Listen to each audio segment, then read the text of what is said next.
Good day, everyone. Hello, this is Carla Nix with today's inspiration. We are uh, just approaching Super Bowl this year, the Super Bowl, and there was an issue with one of the players who won. I'm going to try to just cut to the chase of what I want to talk about because this is not about the Super Bowl. But one of the players lashed out and just had a rant on TV, and it was just really embarrassing and kind of immature and silly. And he was interviewed and asked what happened. Why did he respond the way he did? He actually attacked another player verbally, and in watching it, I knew that it was different. There was something beneath the layer, and that's exactly what happened. He said that this goes back to incidents before, and basically he just doesn't like the person, but it's all because of past things.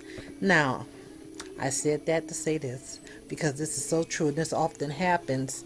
A lot of times we may see something or see a person act in a certain way, and especially when it's very odd and just out of character and out of line. Most of the time, it's not what you see. It's something deeper than that. It's something beyond that, and people will react and lash out.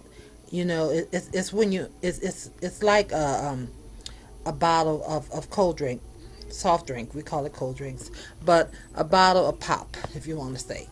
You have a Coke bottle and you shake it up, and it's pressurized. You shake it up again. You never open it, but when you do open it, what happens? It explodes. And that's what happened with our feelings and our emotions. We have to learn how to address things as they come along and how to deal with things as they come along, because one day, if you don't, it's going to explode. A lot of times people hold grudges for years and years, and it just builds and grows. People hold on and don't forgive people. There's unforgiveness in their heart, but it just builds and grows. And a lot of times when it does explode, it may be that you don't even realize the core or the root of the problem. But there is a core and there is a root. But it's been so long because you've been holding it in for so long, you don't even know what it is. That's unhealthy. That is unhealthy for us. So when you are angry, when you're upset, when you have issues, when there's things that need to be dealt with, you need to do it as soon as possible. Deal with it. Deal with it. That's the bottom line. Deal with it. Now, I agree there are times when we don't need to react right away. We don't need to speak right away. We need to take a deep breath, hold our breath, and kind of cool down and chill. But the issue still needs to be dealt with, just done so in a more controlled manner. But if you let it just grow out of control and never deal with it, it only gets worse.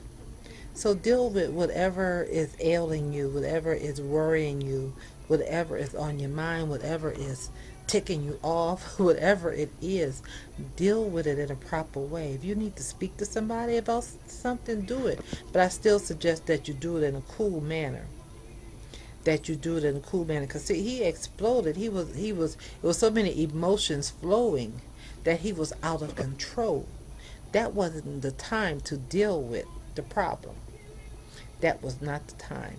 So let's learn to deal with our feelings and our emotions. I'm not going to tell you don't be emotional, because people say that, and everybody has a right to their own opinion, and maybe even it might even be a scientific fact. I don't know, but I'm not a scientist, and I'm not a mental health professional. So I'm just a person, and I have a lot of emotions, and I'm always very emotional, and so who am I to tell somebody not to have emotions and not to be ruled by your emotions? But I can say to learn to control those emotions. I wouldn't tell you don't be emotional.